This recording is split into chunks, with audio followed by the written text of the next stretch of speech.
Gluten allergy या gluten intolerance, इस word को वो लोग तो अच्छे से जानते हैं जो इस समस्या से जूझ रहे हैं या इस बीमारी से ग्रसित हैं। पर बाकी लोगों के लिए ये वर्ड नया होगा, वो नहीं जानते होंगे कि ग्लूटेन एलर्जी आखिर होती क्या है। तो उन लोगों को मैं एक सिंपल लैंग्वेज में समझाऊं कि ग्लूटेन एलर्जी क्या होती है। तो ग्लूटेन एलर्जी वास्तव में व्हीट एलर्जी या गेहूं से एलर्जी होती है। वैसे तो गेहूं हम सभी का डाइट का एक मेजर पार्ट होता है, पर बहुत से लोग गेहूं को टॉलरेट नहीं कर पाते या गेहूं को खाने के बाद उनकी बॉडी कुछ रिएक्ट करने लगती है। नमस्ते दोस्तों, मैं वैशाली अपने न्यूट्रिशन टिप्स के चैनल पर आप सभी लोगों का स्वागत करती हूँ। हम भारतीयों की डाइट इस तरह की है कि हमारी डाइट में गेहूं का रोल सबसे ज्यादा होता है, या हम ये भी कह सकते हैं कि गेहूं हमारी डाइट का एक मेजर पार्ट होता है। वो इसलिए होता है कि गेहूं जो होता है वो एक एनर्जी का अच्छा सोर्स होता है, क्योंकि गेहूं के अंदर कार्बोहाइड्रेट और प्रोटीन काफी हाई अमाउंट में पाए जाते हैं। इसके अलावा गेहूं में विटामिन, मिनरल्स और डाइटरी फाइबर भी पाए जाते हैं, जो हमारी हेल्थ के लिए काफी जरूरी होते हैं। गेहूं के अंदर एक प्रोटीन पाया जाता है जिसे ग्लूटेन प्रोटीन के नाम से जाना जाता है। वैसे तो ग्लूटेन का कोई नुकसान नहीं होता, ना वो खाने के बाद हमारे शरीर को कुछ नुकसान पहुंचाता है।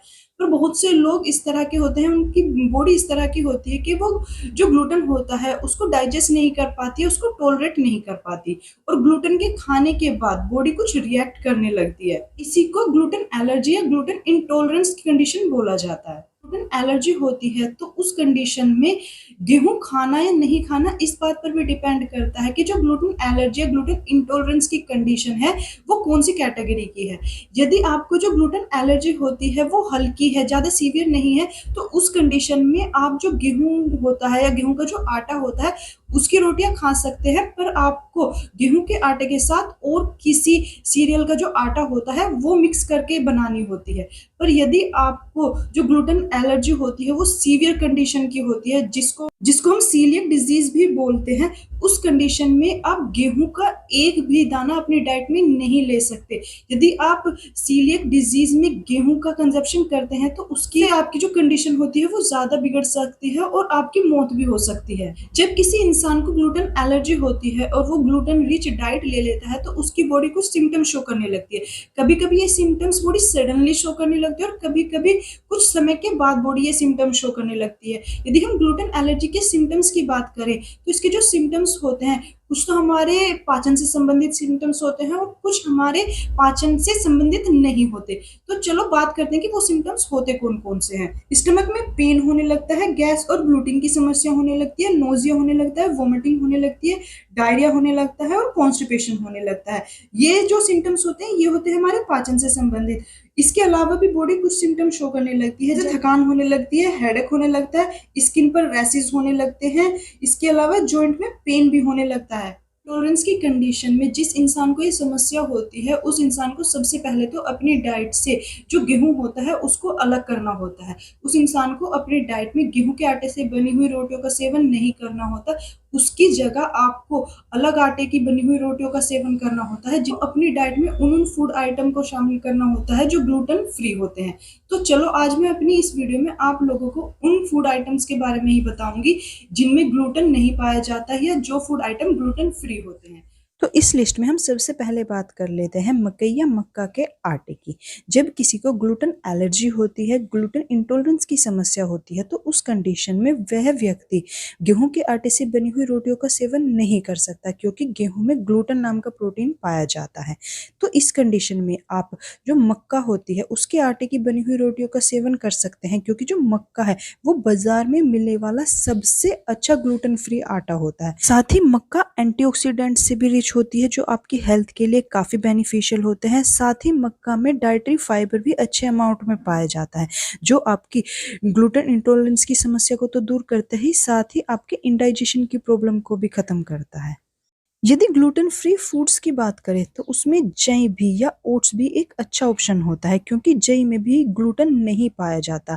यदि आप ऐसे इंसान हैं जिसको ग्लूटेन इंटॉलरेंस की समस्या है तो वो अपनी डाइट में जई का सेवन कर सकता है, जई के आटे से बनी हुई रोटियों का सेवन कर सकता है। दूसरी तरफ जो जई होती है या जो ओट्स होता है उसमें ब्लूटा ग्लूकेन नाम का एक तत्व पाया जाता है, जो स्वाभाविक रूप से ब्लड शुगर लेवल को कम करने का काम करता है। तो यदि आप डायबिटीज़ से परेशान हैं तो भी आप अपनी डाइट में जई या ओट का सेवन कर सकते हैं। साथ ही साथ यदि आप ओबेसिटी से ग्रसित हैं, आप मोटापे से ग्रस्त हैं तो और अपने वज़न को स्वाभाविक रूप से या नेचुरल तरीके से कम करना चाहते हैं तो आप अपनी डाइट में ओट्स का सेवन ज़रूर करें, क्योंकि जो ओट्स होती है वो एक लो कैलोरी फूड होता है और इसमें डाइटरी फाइबर भी पाया जाता है जो आपके पेट को लंबे समय तक भरा हुआ रखता है और आपकी ओवर ईटिंग की हैबिट को ख़त्म करता है। यदि हम ग्लूटेन फ्री आटे की या ग्लूटेन फ्री फूड्स की बात करें तो उसमें साबूदाना भी एक अच्छा ऑप्शन होता है, क्योंकि साबूदाने में भी ग्लूटेन नहीं पाया जाता। साथ ही जो साबूदाना होता है वो आपके वेट को लॉस करने में भी मदद करता है। साथ ही जो साबूदाना होता है वो इंडाइजेशन की जो प्रॉब्लम होती है उसको भी दूर करता है। जब आपको ग्लूटेन इंटॉलरेंस की समस्या होती है तो उस कंडीशन पर आप साबूदाने का सेवन जो होता है वो किसी भी फॉर्म में कर सकते हैं। वो आपके स्वाद पर निर्भर करता है और आपकी सुविधा पर निर्भर करता है कि आप साबूदाने का सेवन किस तरह करना चाहते हैं। पर यदि आप साबूदाने की आटे की रोटियां बनाना चाहते हैं तो उन्हें बनाना थोड़ा मुश्किल होता है। तो इसके लिए आप साबूदाने के आटे में किसी और प्रकार के आटे को मिलाकर उसकी रोटियां बना सकते हैं। पर यहाँ आप ये ध्यान रखें कि यदि आपको सीवियर ग्लूटेन एलर्जी है या ग्लूटेन इंटॉलरेंस की समस्या है तो उस कंडीशन में आप साबूदाने के आटे में गेहूं का आटा बिल्कुल ना मिलाएं। ऐसी कंडीशन में जो गेहूं का एक भी दाना होता है वो भी आपकी समस्या को बढ़ा सकता है। पर यदि आपको हल्की ही ग्लूटेन एलर्जी है तो उस कंडीशन में आप साबूदाने के आटे में गेहूं का आटा मिला सकते हैं। अब बात करते हैं सोयाबीन के बारे में। सोयाबीन भी एक अच्छा फूड आइटम है ग्लूटेन इंटॉलरेंस लोगों के लिए, क्योंकि जो सोयाबीन होती है वो भी ग्लूटेन फ्री होती है। साथ ही जो सोयाबीन होती है उसमें प्रोटीन भी काफ़ी अधिक मात्रा में पाया जाता है। इसके साथ ही जो सोयाबीन होती है उसका ग्लाइसेमिक इंडेक्स कम होता है, तो यानी ये डायबिटिक जो पेशेंट होते हैं उसके लिए भी सेफ होती है। सोयाबीन को आप अपनी डाइट में अलग-अलग तरीके से ले सकते हैं। चाहे तो आप सोयाबीन को स्प्राउट करके खा लें, चाहे सोयाबीन की दाल बनाकर खा लें, या सोयाबीन को आप जिस तरह भी खाना चाहते हैं वो खा सकते हैं। यदि आप सोयाबीन के आटे की रोटियां बनाकर खाना चाहते हैं तो उसमें एक दिक्कत होती है कि सोयाबीन के अकेले आटे की रोटियां बनाना थोड़ा मुश्किल होता है। तो उस कंडीशन में आप किसी और प्रकार का आटा सोयाबीन के आटे में मिलाकर उसकी रोटियां बना सकते हैं और अपनी डाइट में शामिल कर सकते हैं। ग्लूटेन फ्री डाइट में ब्राउन राइस भी एक अच्छा ऑप्शन है, इसे भी आप अपनी डाइट में शामिल कर सकते हैं। वैसे तो जो चावल होते हैं चाहे वो ब्राउन हो या वाइट हो वो दोनों ही ग्लूटेन फ्री होते हैं, लेकिन पर जो ब्राउन राइस होता है उसको खाने की सलाह ज़्यादा दी जाती है, क्योंकि जो ब्राउन राइस होता है उसका ग्लाइसेमिक इंडेक्स भी थोड़ा कम होता है जो वाइट राइस होते हैं उसके कंपैरिजन में। साथ ही ब्राउन राइस जो होता है वो वेट को कंट्रोल करने में भी हेल्पफुल होता है और आपकी हार्ट की हेल्थ के लिए भी मददगार साबित होता है। यदि हम फल और सब्जियों की बात करें ग्लूटेन इंटॉलरेंस की समस्या के दौरान तो आप सभी प्रकार की जो फल सब्जियां होती हैं उनको अपनी डाइट में शामिल कर सकते हैं, क्योंकि जो फल और सब्जियां होती हैं वो सभी फल और सब्जियां ग्लूटेन फ्री होती हैं, उनमें ग्लूटेन नहीं पाया जाता। तो ग्लूटेन एलर्जी की कंडीशन में बिना डरे आप किसी भी फल सब्जी का सेवन कर सकते हैं। यदि हम डेयरी प्रोडक्ट की बात करें जैसे दूध, दही, पनीर, छाछ, इन सब को भी ग्लूटेन एलर्जी वाला पर्सन अपनी डाइट में शामिल कर सकता है, क्योंकि जो डेयरी प्रोडक्ट होते हैं वो ग्लूटेन फ्री होते हैं और साथ ही इनमें प्रोटीन, कैल्शियम, फास्फोरस भी अच्छे अमाउंट में पाया जाता है। डेयरी प्रोडक्ट का सेवन करते समय आपको एक बात ध्यान रखनी होगी कि यदि आप बाजार से पैकेट या डिब्बा बंद डेयरी प्रोडक्ट लाते हैं तो उनका सेवन करते समय या उनको खरीदते समय उनके पैकेट पर लिखे गए इंग्रेडिएंट को आप जरूर एक बार ध्यानपूर्वक देख लें, क्योंकि बहुत सारे डिब्बा बंद जो डेयरी प्रोडक्ट होते हैं उनमें अलग अलग फ्लेवर मिलाए जाते हैं जो कि ग्लूटेन से रिच होते हैं और आपकी कंडीशन को बिगाड़ सकते हैं।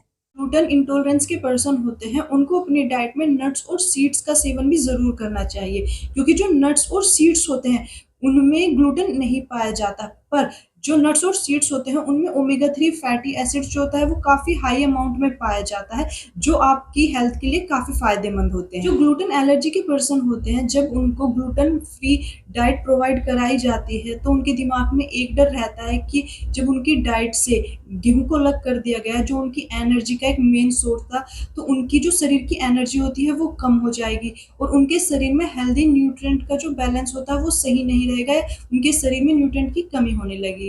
ऐसा बिल्कुल भी नहीं है, क्योंकि जो ग्लूटेन फ्री डाइट होती है वो काफ़ी अच्छी डाइट होती है। ग्लूटेन फ्री डाइट ली जाती है तो उससे आपका डाइजेशन इम्प्रूव होता है, आपके जो ब्लड शुगर लेवल इंक्रीज़ होने की कंडीशन होती है वो भी कुछ हद तक कम हो जाती है।